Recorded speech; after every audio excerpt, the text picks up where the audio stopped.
Mateus 3, verso 13, a palavra de Deus diz assim: por esse tempo dirigiu-se Jesus da Galiléia para o Jordão, a fim de que João batizasse.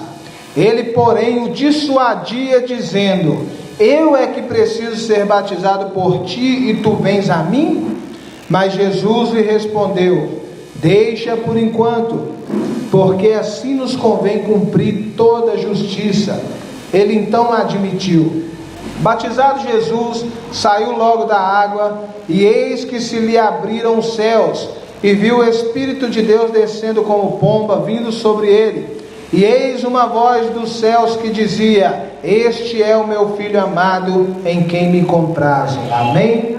Podemos assentar nos nossos lugares, em nome de Jesus. Glória a Deus, aleluias.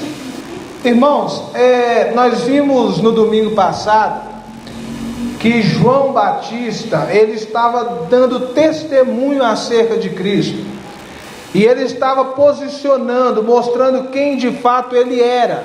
João Batista, ele disse assim: olha, eu não sou o Cristo, eu sou aquele que vai adiante, eu sou aquele que prepara o caminho, mas depois de mim vem alguém maior do que eu, cujo eu não sou digno de desatar as sandálias dos seus pés. Nós vimos, irmãos, que João, ele se posiciona diante de Cristo como sendo um dos menores dos escravos. Nós vimos no domingo passado, irmãos, que naquela época havia vários escravos, e irmãos, e havia como que se fosse uma hierarquia, um patamar. Havia alguns que faziam até boas funções. Tinham escravos que eram responsáveis pela educação dos filhos. Então eles eram alguém que tomava conta dos filhos, eram alguém um pouco mais respeitado, né? Tinha aqueles que tomavam conta da administração da casa. Lembra quando José no Egito, ele é vendido como escravo, e ele administra a casa do seu senhor, até que por fim ele vem administrar todo o Egito. Mas quando João Batista fala, irmãos, ele fala de um outro tipo de escravo, que era um dos menores e mais desprezados. Qual que era a função desse escravo, irmãos? A função dele era quando chegasse uma visita na casa, ele tirasse as sandálias das visitas, lavasse os pés e depois secasse, para que a visita pudesse entrar na casa.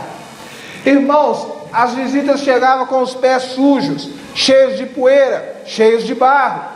Irmãos, e aquele escravo tinha que lavar os seus pés, lavar as sandálias, secar com a toalha, para que as visitas entrassem. João diz: olha, eu não sou digno nem de fazer isso com o meu Senhor, eu não sou digno sequer de desatar as sandálias dele. E essa, irmãos, é a posição que nós temos que ter diante do Senhor. Essa é a posição que nós temos que ter, irmãos, uma posição não de arrogância, mas de humildade. Nós temos que estar diante de Cristo, irmãos, não como dizem por aí, para ordenar, para pressionar, mas com humildade diante do Senhor, falando: Senhor, eu não sou digno, mas por causa do teu amor, por causa do teu sacrifício, eu estou aqui. Irmãos, e é isso que é a verdadeira fé. Você sabia disso? Quando Jesus ele ora dizendo: Pai, seja feita a tua vontade. Irmãos, isso é fé. Quando você fala: Senhor, eu quero ir por este caminho, mas contudo seja feita a tua vontade. Se a tua vontade for diferente da minha, que prevaleça a sua, Senhor. Essa é a oração da fé de verdade. Irmãos, depois de João testemunhar, ele fala que o batismo dele era um batismo terreno para arrependimento de pecados, mas que o Messias viria para batizar com o Espírito Santo e com fogo. E nós vimos, irmãos, que o batismo com o Espírito é o selo da promessa para a salvação de todo aquele que crê, e o batismo com fogo é a condenação de todos aqueles que rejeitam a Cristo. Passado esses dias, irmãos, é o texto que nós lemos. Por esse tempo, dirigiu-se Jesus da Galiléia para o Jordão, a fim de que João o batizasse. Irmãos, Jesus agora está adulto. Jesus agora, irmãos, ele está prestes a cumprir o seu propósito. E agora ele se dirige até João, lá no Jordão, para que ele começasse o seu ministério. para que ele começasse a cumprir o propósito do Pai, pelo qual ele veio a este mundo. E ele vai até João, irmãos, para que João o batizasse. E quando ele chega, verso 14, a palavra de Deus fala que João o dissuadia, dizendo: eu é que preciso ser batizado por ti, e tu vens a mim? Quando Jesus chega até ele, ele fala: Senhor, eu não posso te batizar. Por quê? Porque o batismo de João era o batismo de arrependimento, e ele é o Cristo, ele é o Messias, ele não tem pecado, ele não tem do que se arrepender. Como que João batizaria Jesus, se Jesus ele era perfeito, ele não tinha pecado? Irmãos, João fala com ele: é eu que preciso ser batizado por ti. E aí a palavra de Deus vai dizer que Jesus olha para ele e fala: olha, deixa assim por enquanto, porque assim nos convém cumprir toda a justiça. Irmãos, entenda uma coisa aqui nessa noite: Jesus não precisava vir a essa terra, Jesus não precisava ser batizado, Jesus não precisava morrer na cruz. Tudo o que ele fez para cumprir o propósito do Pai e para nos salvar. Tudo o que ele fez para nos resgatar, nos redimir, nos comprar, irmãos, para que nós, a partir de então, não fôssemos mais condenados, mas pertencêssemos ao nosso Pai, ao nosso Deus. Quando Jesus vai a João, irmãos, nós precisamos entender isso. Ele, sendo santo, sendo perfeito, ele não tinha necessidade de batismo, mas como um representante meu e seu, ele tinha que se batizar, porque naquele momento ele estava dando início ao seu propósito, ao seu ministério. E ali naquele momento, irmãos, Jesus estava ali, não como sendo o próprio Deus, o Filho de Deus, mas estava como um representante da humanidade pecadora. E como representante da humanidade pecadora, irmãos, ele precisava descer as águas, como símbolo de arrependimento, como símbolo de exemplo que ele nos dá. E aqui, irmãos, é interessante nós notarmos que Jesus, ele faz isso o tempo todo. Nós vamos ver na próxima semana, quando ele é levado ao deserto para ser tentado, ele novamente vai ao deserto, porque ele precisava representar o homem caído, ele precisava vencer aonde Adão perdeu. Adão estava no jardim, irmãos, e pecou contra Deus. Jesus agora está no deserto e ele vence Satanás. Ele precisa, irmãos, desfazer a obra do inimigo. Ele precisa passar a trajetória como homem, para que como homem ele possa nos salvar, para que ele possa nos redimir. Ele trocou de lugar com cada um de nós. É por isso que a palavra de Deus fala, irmãos, que ele é o nosso substituto. Ele é aquele, irmãos, que quando nós iríamos para a cruz, ele vai no nosso lugar e nós somos libertos. Ele é aquele que troca com Barrabás, ele é aquele que leva a cruz de Barrabás. Irmãos, e quando nós falamos de Barrabás, às vezes nós ficamos até um pouco nervosos, falando: olha, é Barrabás que tinha que ser crucificado. Irmãos, aquela cruz não era apenas de Barrabás, era nossa também. E Jesus tomou o nosso lugar. Jesus morreu naquela cruz por nós, para nos salvar. Então, quando Jesus vai até João, com cerca de 30 anos de idade, e fala: olha, eu preciso descer as águas.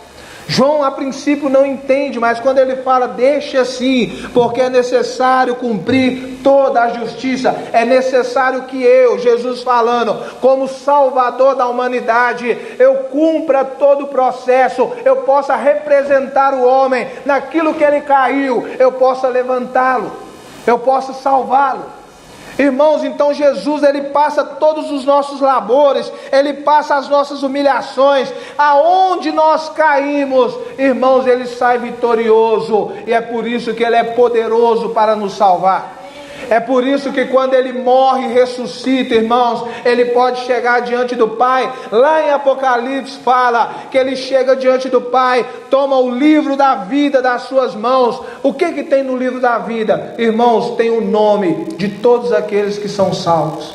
Aleluia. João, o apóstolo, vai dizer que quando ele viu o livro da vida estava fechado, estava selado. Mas pouco depois ele vê o Cordeiro de Deus que venceu. e Ele é digno de tomar o livro e desatar os selos. Só Ele pode abrir os selos. Por quê? Porque Ele passou, irmãos, por toda a nossa dor, por todo o nosso sofrimento. Ele enfrentou o inferno por nossa causa e venceu para a glória de Deus. Por isso Ele é digno. E quando nós olhamos isso, irmão, nós entendemos que a salvação vem de Deus. Ela começa com Deus, ela termina com Deus. Não é de nós. Não é de nós, irmãos.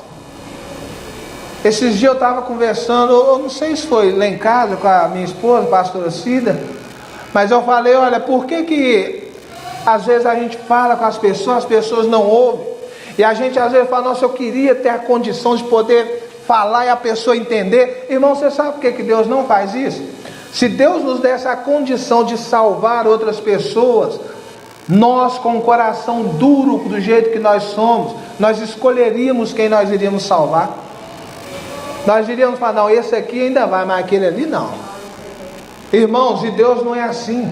Por isso que a salvação pertence a Ele, por isso que a obra é dele. Aquele que começou a boa obra, Ele vai concluir até a vinda do Senhor, até o último dia.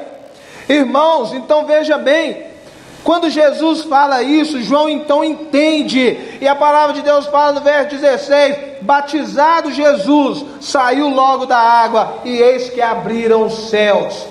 E antes de eu entrar aqui, irmãos, eu quero falar um pouco mais sobre o batismo.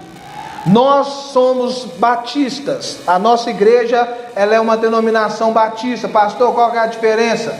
A diferença, irmãos, é que nós cremos no credobatismo. Pastor, o que é isso? Irmãos, é o batismo daqueles que crê.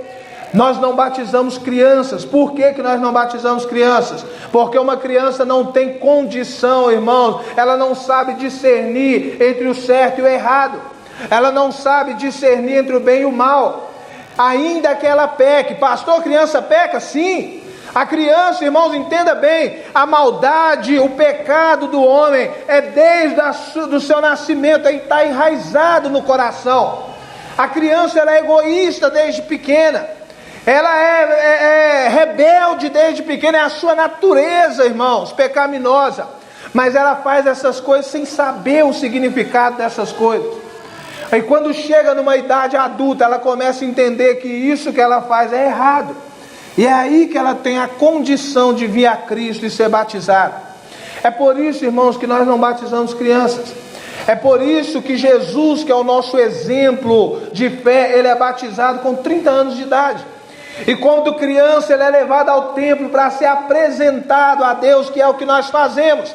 Apresentamos nossos filhos a Deus e pedimos, Senhor, guarda-os com teu poder, que eles cresçam na tua presença e que lá na frente eles possam andar contigo, eles possam ter a confissão de fé.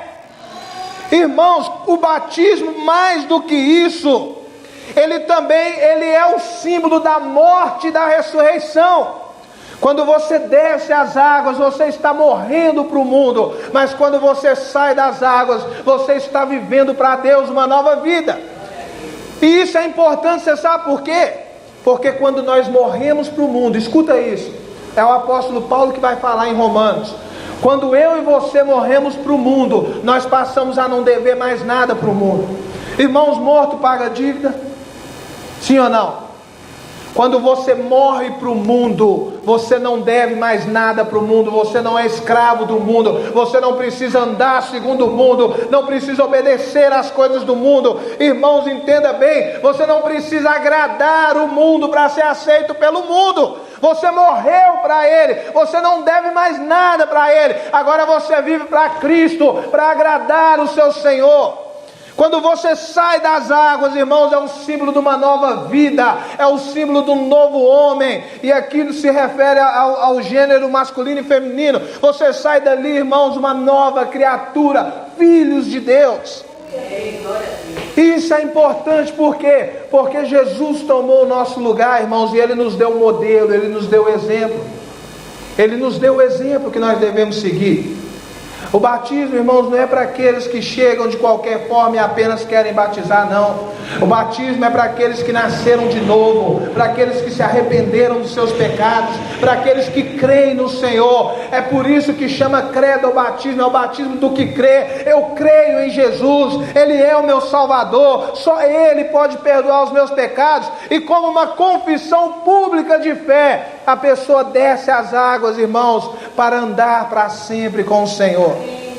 Você lembra quando Paulo estava evangelizando e havia um certo homem na carruagem, um eunuco, e ele lia a palavra de Deus, e Paulo falava, olha, não foi Paulo, irmãos, eu esqueci agora qual que era o outro apóstolo.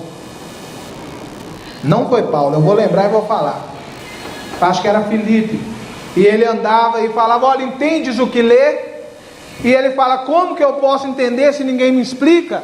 As coisas de Deus não é entendida pela mente natural. As coisas de Deus, irmãos, é espiritual. Então é por isso que o cientista, o mundo pode ler a palavra de Deus, eles nunca vão compreender, é loucura para os homens. Como que um homem se humilha como morte de cruz, e esse homem humilhado pode salvar os pecadores? Isso é loucura, irmãos, para quem não é espiritual, mas para nós, Paulo vai dizer, é o poder de Deus para a salvação. Então ele fala, olha, como que eu posso entender se ninguém me explica? E aquele homem então começa a explicar e falar que aquele texto se referia a Jesus, que morreu na cruz para nos salvar. E depois de ter pregado para ele, irmãos, ele falou, o que me impede de ser batizado? Você sabe qual foi a resposta? Nada te impede se você crer. E ali havia água, e ele disse, eu creio que Jesus é o Senhor. Descendo, irmãos, ele batizou aquele homem, logo depois ele foi transladado, Deus o tomou e o levou para outro lugar. E o eunuco continuou o seu caminho, continuou a sua jornada.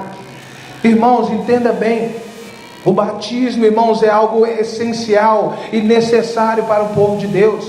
É necessário, irmãos, que nós venhamos confessar a nossa fé, porque Cristo, Ele toma o nosso lugar, irmãos, naquele dia, mesmo não precisando, mesmo, irmãos, não sendo pecador, Ele está ali como um de nós, Ele está ali, irmãos, como um símbolo do que iria acontecer, tanto na sua carne, fisicamente. O que acontece conosco espiritualmente, irmãos, que muda a nossa vida, Ele está ali naquele batismo, mostrando o que ia acontecer de fato com Ele. Ele iria morrer, mas Ele também iria ressuscitar. E aí a palavra de Deus fala, irmãos, que quando Jesus sai da água, isso aqui é outro ponto que eu quero tocar com os irmãos. Saindo Ele da água, irmãos, por que João batizava no Jordão? Porque ali havia muita água. Irmãos, eu sei que existem várias formas de batismo, e novamente eu quero dizer para vocês, nós da Confissão de Fé Batista, nós cremos, irmãos, na imersão. Pastor, o que é isso? É quando você imerge na água, quando você afunda a pessoa na água.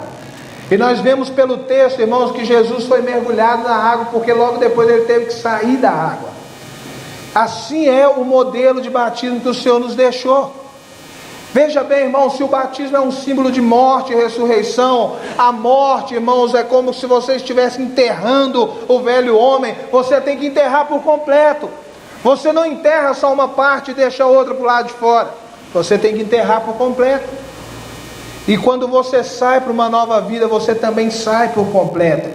É por isso, irmãos, que nós batizamos em lugares onde tem muita água, onde você possa imergir a pessoa, onde ela possa andar em novidade de vida, onde ela possa sair dali, irmãos, renovada, tanto fisicamente como espiritualmente. Pastor, o batismo, ele muda a nossa vida? Não, irmãos, a nossa vida é mudada, por isso que nós batizamos, porque Jesus mudou a nossa vida. Agora eu faço uma confissão pública diante de Deus e diante dos homens, da fé que eu sigo, daquilo que eu creio. Irmãos, entenda uma coisa nessa noite, toda a nossa vida é uma confissão pública de alguma coisa. Tudo que você faz, você está confessando diante dos homens quem você serve e quem você é.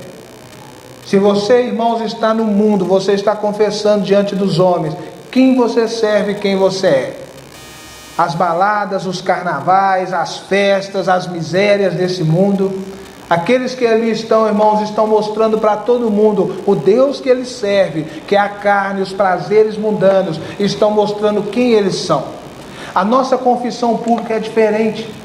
Irmãos, nós confessamos a nossa fé, primeiro através do batismo e depois através da nossa vida com Deus, através da nossa vida de oração, através da nossa vida de comunhão com Deus, a leitura da palavra, irmãos, a maneira como nós vivemos, a maneira como nos vestimos, a maneira como conversamos, irmãos, é assim que nós confessamos diante dos homens e diante de Deus. E lembra que Jesus, ele diz: quem me confessar diante dos homens, eu confessarei diante do meu Pai que está no céu. E quem me negar diante dos homens, mesmo que seja por brincadeira, eu também o negarei diante do meu Pai que está no céu. Irmãos, quando Jesus sai das águas, ainda no verso 16, o céu se abre. E aqui nós temos uma manifestação da Trindade. Nós temos o Pai, o Filho e o Espírito Santo juntos no mesmo lugar. A palavra de Deus vai falar que o Espírito de Deus desce como pomba, vindo sobre ele. E uma voz vem do céu dizendo: este é o meu Filho amado, em quem me comprazo, em quem me alegro. Irmãos, o Espírito vem sobre ele para capacitá-lo a cumprir a sua obra. E Deus, irmãos, abre os céus e testemunha para aquela multidão que ali estava, que aquele homem que havia se batizado era o Filho amado, que iria ser sacrificado por nós. Irmãos, que estava cumprindo a vontade do Pai. No Evangelho de João você vai ver Jesus o tempo todo dizendo: eu vim para cumprir a vontade do Pai.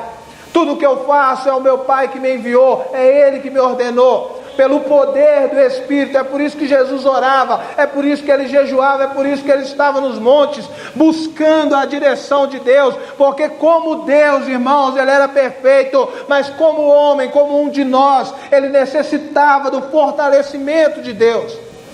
E aí a pergunta que eu faço nessa noite, irmão: se Jesus fez tudo isso, como que você e eu, como que nós pensamos que nós vamos vencer, irmãos, sem buscarmos o fortalecimento de Deus? Se ele, sendo Deus homem, irmãos, ele teve que ter a capacitação do Espírito, ele teve que ter a direção do Pai. Como que eu e você pensamos que vamos vencer, irmãos, sem o poder do Espírito Santo e sem a palavra de Deus? Não tem como. É por isso que nesses dias tem tantos cristãos, irmãos, fracos, tantos cristãos muitas das vezes humilhados, deprimidos, opressivos. Por quê? Porque eles não estão buscando força em Deus, estão buscando muitas das vezes em remédios, muitas das vezes em psiquiatras. Irmãos, não estou falando que isso é ruim, eu estou falando que muitos estão abandonando a fé para aderir às ciências humanas. Muitos estão deixando de confiar em Deus para confiar nos recursos mundanos, nas coisas desse mundo. Deixa eu te dizer uma coisa, eu vou te contar um segredo que talvez você não saiba. Todo problema que a medicina não tem solução, quando fala de emocional, irmãos, eles tratam como um problema psicológico, um problema depressão. Ninguém sabe explicar o que é isso. Qual é o remédio para isso? Qual é a cura para isso? Remédio nenhum cura depressão. Remédio nenhum cura depressão. Pelo contrário, você fica viciado com os remédios e muitas das vezes dopado na sua casa. Quando as pessoas são curadas, pode perguntar a qualquer um que saiu de uma depressão, você vai ver que ele saiu depois de uma esperança, muitas das vezes depois de ouvir a palavra de Deus, muitas das vezes depois de alguém ter orado por eles, muitas das vezes depois deles ter voltado a confiar, a acreditar que Deus de fato iria agir na vida deles. A medicina não tem resposta para nada disso, irmão. Nenhuma das doenças que eles tratam, doenças psicológicas, psicossomáticas, elas não têm resposta, não tem remédio, não tem tratamento. Irmãos, entenda bem por que eu estou falando isso. Porque nós cristãos estamos deixando de confiar na palavra de Deus para confiar na palavra de médicos que muitas das vezes nem cristãos são. Psicólogos, irmãos, e eu falo isso porque eu conheço muitos psicólogos, irmãos, que são a favor do aborto.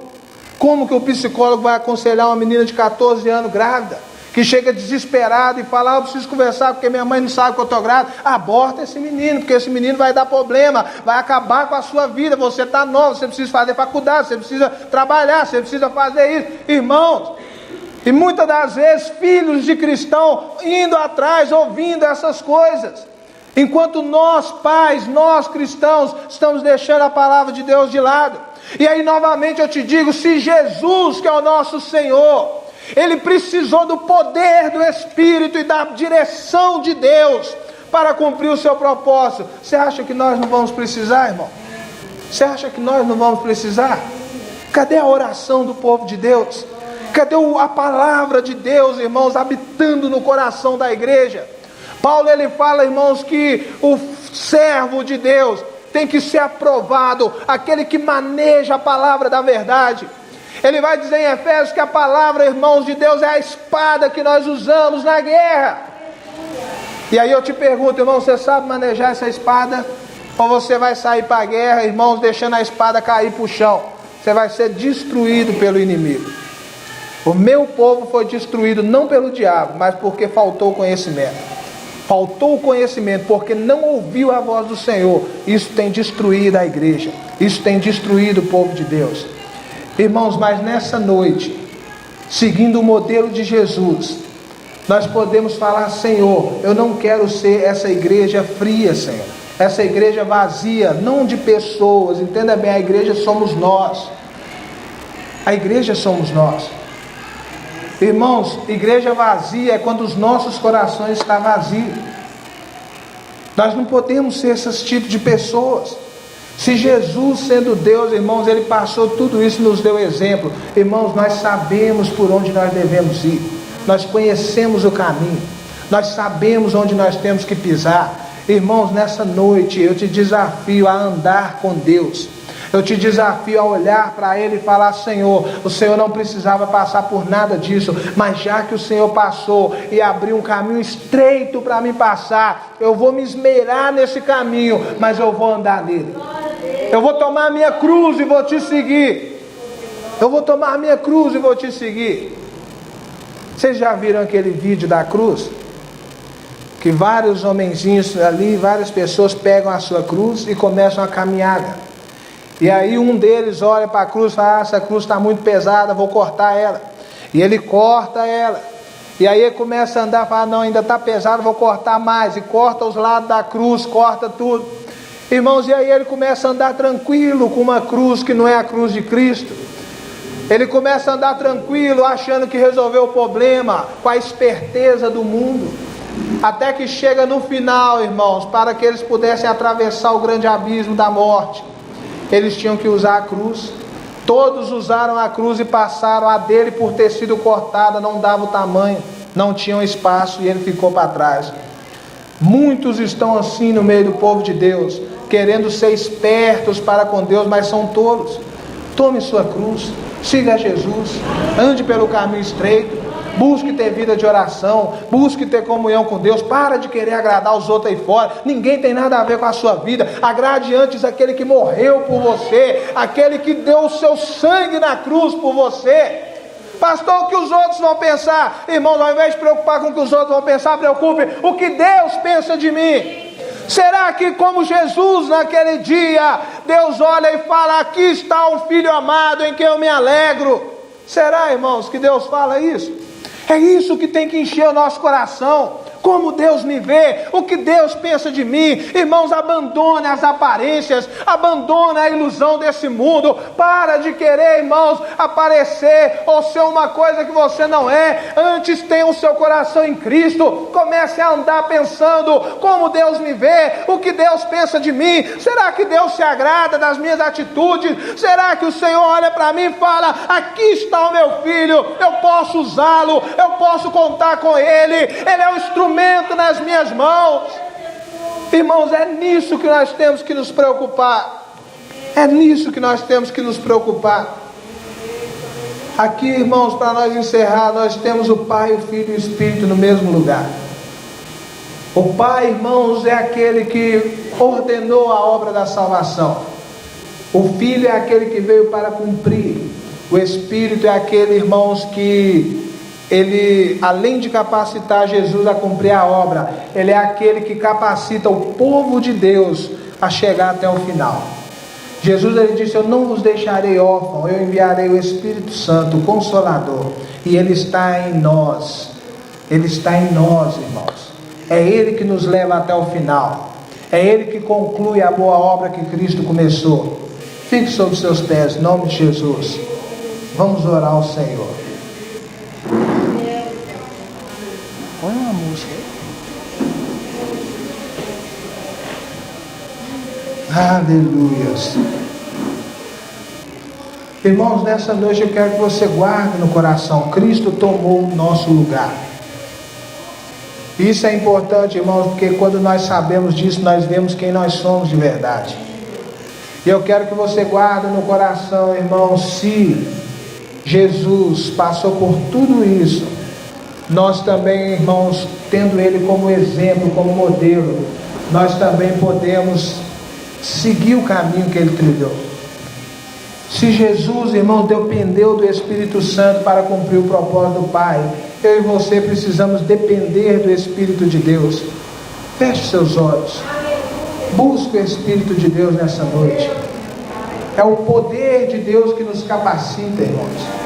Se Jesus precisou da direção do Pai, nós também precisamos da palavra de Deus, da direção de Deus. Nós precisamos da direção de Deus, irmão. Por isso, fala com Ele nessa noite. Talvez você chegou aqui, irmão, muitas das vezes sem saber o que fazer. Talvez você está enfrentando um problema na sua vida. Eu quero te dizer uma coisa: para de ouvir os conselhos aí fora. Ao invés disso, vá para o teu quarto, dobre os seus joelhos e fala com o teu Pai, porque o teu Pai que te vê, Ele não apenas ouve a tua voz, Ele vê o teu coração, Ele te ouvirá, Ele te recompensará. Ele é o teu Pai, Ele não fará nada para te prejudicar, pelo contrário, Ele te guiará pelo caminho certo. Por isso fala nessa noite, irmãos. Busque o poder de Deus nessa noite. Busque estar com o Senhor nessa noite. Fala: Deus, eu preciso de Ti. Eu preciso ser cheio do Teu Espírito. Eu preciso ouvir Tua voz. Eu preciso ser guiado pelo Senhor. Guia-me sempre, meu Senhor. Guia-me sempre, Senhor. Oh Deus, em nome de Jesus, ó Pai, nessa noite, ó Deus, nós nos colocamos diante de Ti, Senhor, e nós queremos, ó Pai, Te louvar, Senhor. Nós queremos Te agradecer, ó Deus, porque o Senhor tomou o nosso lugar. Senhor, nós não somos dignos, ó Deus, mas ainda assim o Senhor nos amou. Oh Deus, nós não podíamos ir ao céu, então o Senhor desce a nós para nos salvar, Senhor. O Senhor vem a nós, ó Deus, para nos dar vida e vida eterna, vida em abundância. Senhor, em nome de Jesus, ó Pai, abençoa o Teu povo nessa noite, Senhor. Abençoa a Tua igreja nessa noite, Deus. Renova, Senhor, o Teu povo. Fortalece a Tua igreja. Renova a esperança. Oh meu Deus, aquele que está caído, aquele que está desanimado, aquele, ó Pai, que às vezes está enfraquecido na fé, nessa noite, Pai, aviva a Tua obra, Senhor. Aviva a Tua igreja, Senhor. Aviva a esperança no coração deste homem e desta mulher. Renova, Senhor, as forças do Teu povo, para que eles possam prosseguir, Senhor, em nome de Jesus, ó Pai, para que um dia nós possamos estar com o Senhor para sempre.